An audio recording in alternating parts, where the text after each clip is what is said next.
Wow, wow, wow. Welcome back. Okay, I have missed you guys.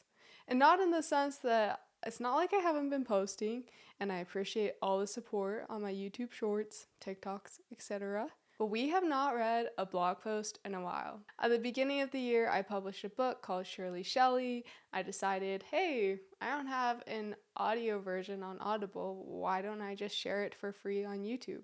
And then on average, about once a week, every week, for the past few months, I've been reading a chapter from my book up until I finished reading chapter 20 just this past Sunday. Wow. It was a lot. I'm feeling a little out of my element now because usually I just say, hey, we're reading this chapter and start reading and then say, thanks for watching and bye. But now we're actually back to interactive content. I know it might take a while for people to realize we're back to reading blog posts, but I am excited to see your comments again, hearing your thoughts, your input. I don't know, I just feel like I have some really thoughtful subscribers. And what's really cool is there's over 300 of us now, which this time last year there's under 100 of us. So we're still small enough that I love that, like, I feel like we still have that tight-knit family group, but there's more of us too. So more opportunity to hear more thoughts. A lot of people came from YouTube Shorts. If that's you, hello. Welcome. Hopefully you enjoy these blog posts as well. And if you want to contribute your ideas, your comments, your insight, do you feel like you relate, do you not relate, whatever, then go for it. As always, just ask that everyone act in kindness. Seriously, try to be considerate of others while you're speaking. But if you feel like something's been impactful for you, maybe sharing your thoughts on it will be impactful for others. So I hope that this space is feeling that way for you. I don't know how to put that. Oh, and I don't think I had this mic last time I did a post on a blog. So wow, lots of stuff. Anyway, today we're going to do something new. A lot of the times I'll just talk at the camera while I'm reading, but I wanted to switch it up now that we're back, do something exciting, celebratory of returning to the blog post. And for this one, I am going to build a Lego set.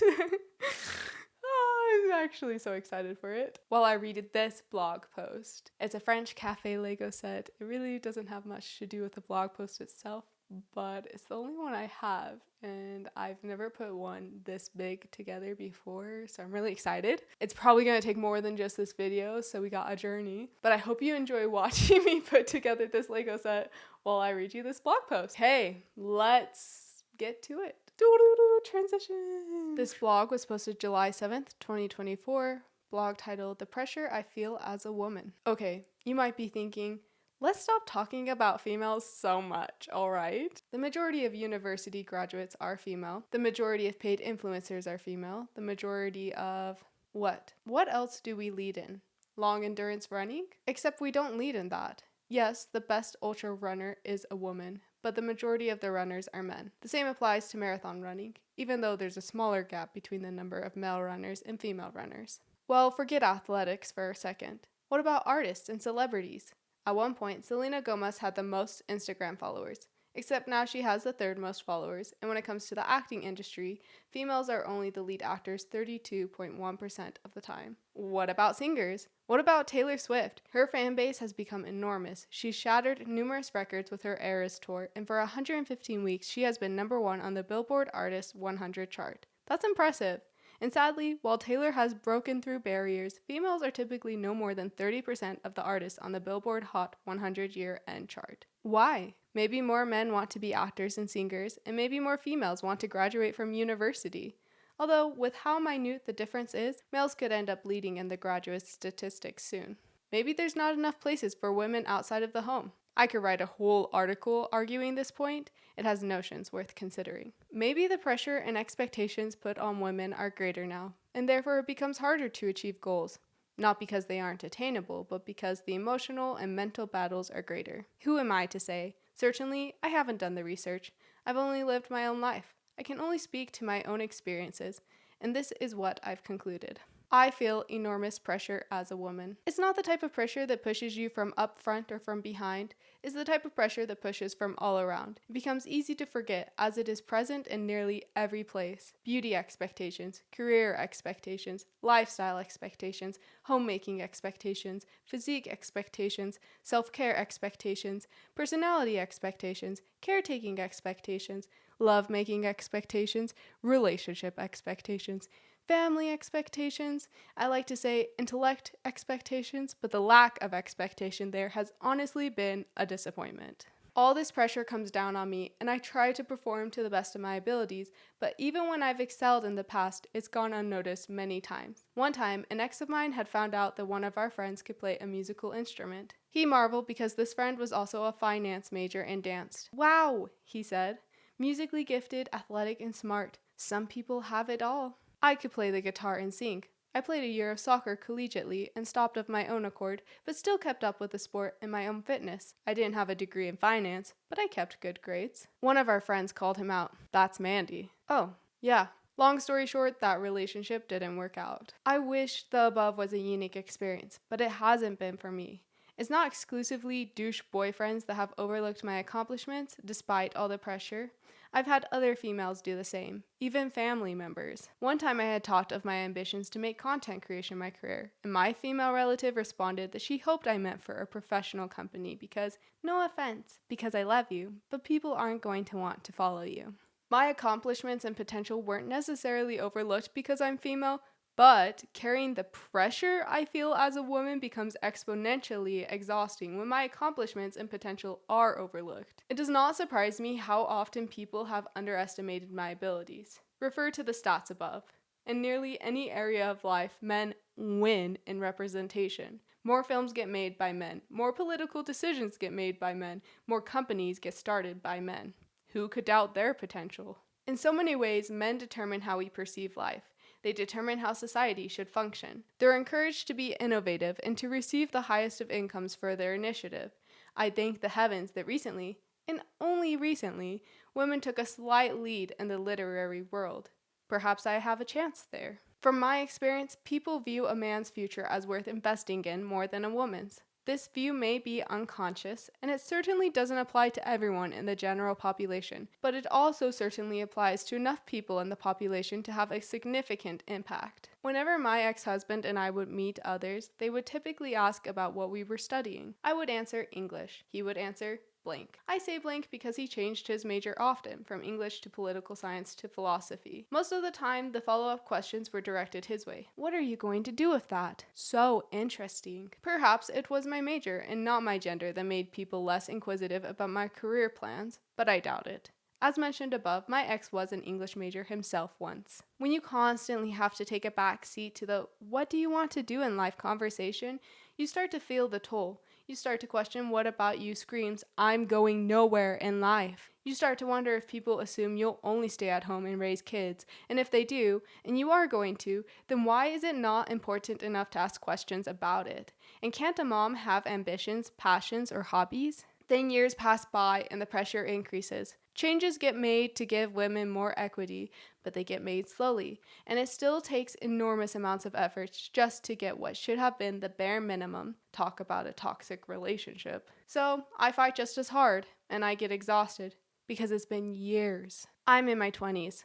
If I'm tired now, how am I ever going to deal with all this pressure when I'm in my 30s or 40s? Heaven forbid we consider the pressure I'll feel dealing with this while going through menopause in my 50s. As a woman, my stores of energy get zapped for a week every month. I've not adapted to a place of tolerance for the pain that my period is, nor do I anticipate adapting to it. It's just never going to be a casual occurrence to bleed and cramp for a week. It sucks. One day, my period will stop and I'll be pregnant, and guess what? The physical weariness will likely continue because most women feel a constant nausea and fatigue when they're pregnant, if they're not throwing up and staying up with insomnia. Yet, I don't get sick leave or remote work for my periods. Eventually, you can get time off for being pregnant, but that won't come until the end. Women have to physically suffer and continue on with normal day-to-day demands. Hell, we have to deal with the abnormal, difficult demands that happen at random. There's no hall pass, and that alone is a lot of pressure.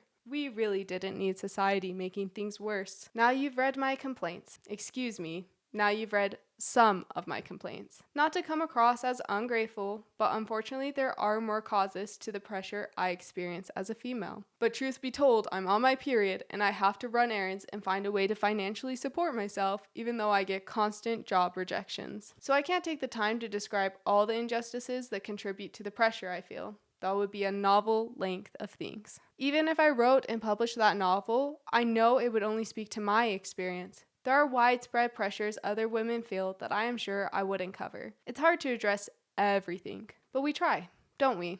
We try to do and be everything, even though people don't expect us to become anything. I'm going to do what I can to relieve my own pressure, even if that responsibility lies upon others. I'm not waiting around. If I do, I'm afraid of what might happen, because this is a pressure that might crack the rock before it can become a diamond. Well, thanks for watching. Now, if you're new, I usually do a little recap and add in extra thoughts now that it's been some time since I posted that blog post. Not quite a year, but close.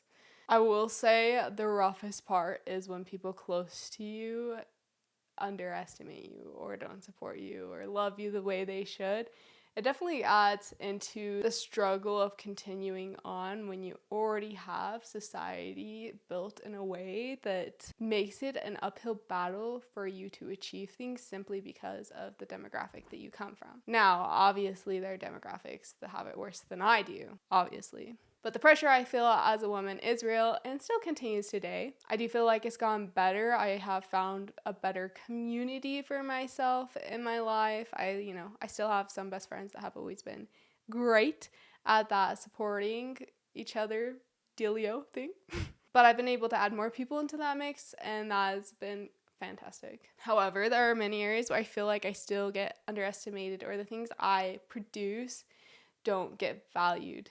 And I say this in I terms because, again, these are my experiences, and I know there are other experiences that will differ from mine, but I also know there are many people who are women who will be able to relate. However, instead of putting on a we as women voice, I'm just going to speak to my own experiences and keep in mind that there are plenty of people who can recount similar instances where they've experienced injustice or been going through hardship and feeling like it's simply because they're female.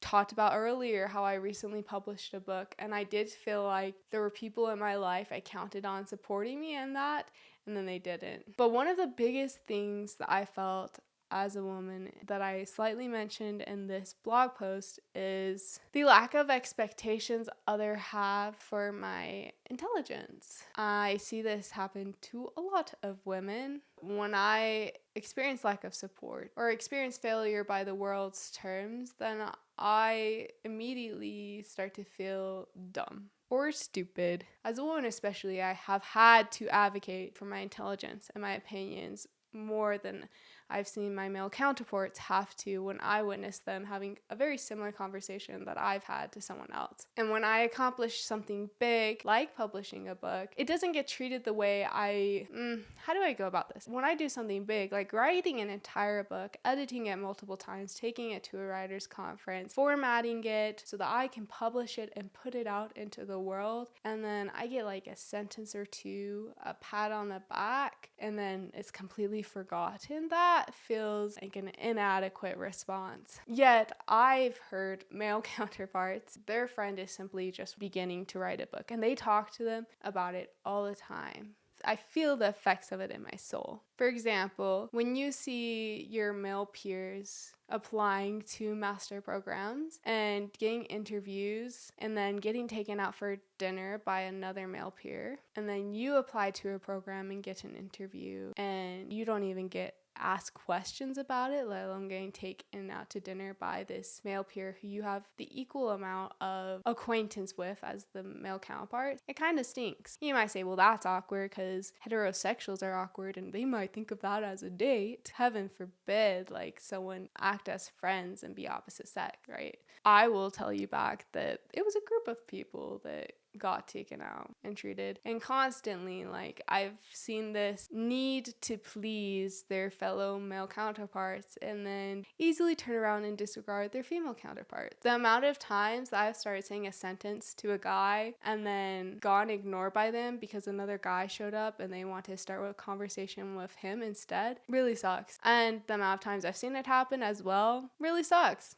Like, I don't want my female friends to be treated that way, and I don't want to be treated that way. Now, there are plenty of people out there who do listen and who do care, and I appreciate that, but it's just not enough right now. It will be different in every city, every state, whatever pool of people you're gonna pull through, there will be differences. But across the span of the US, at least, there is enough of this occurring that it's a problem. So I wrote about my experience and I put it out there. Whether that has an impact on anyone, female, male, anything else, then I guess we'll see. But it was important enough to me that I wanted to share because I want to continue to stand up for my right as a woman, as a person who deserves enough respect for the skills and the abilities she's developed to be given opportunities and recognition for the things she's done. I want to raise daughters in a world where it's not a battle to share their dreams and their goals with others, where being a mom that stays at home can be worth asking about, even though it's not a direct career, or having career goals can't be disregarded just because they might be a mom one day and others think that they should stay in the home and not work at all. Look, I know there's a lot of opinions about a lot of different things I've said, but when it comes down to it, the message is similar to what I've posted in other blog posts. We need to be asking and listening more so that we can understand others at the very least. And a step further, once we understand others, we can then take actions that will create a kinder, better functioning society that people aren't miserable in, feel the anxiety of contention in, that we're not creating a bunch of trauma or hardship when it's unnecessary. I'm interested to hear your thoughts, but thank you for tuning in. It's been a wild ride. I feel a little out of shape when it comes to posting these type of videos, but I hope you liked it. If you liked it, like this post. If you're new and you want to, feel free to subscribe, and I will see you guys next week. Oh, I almost forgot. Along with posting YouTube videos of me reading my blog posts, I will go back to posting blog posts again. Kind of took a break there because we focused on my novel. I'm writing a sequel for the novel, figuring all that stuff out. But there will be more blog posts. Until next time, bye!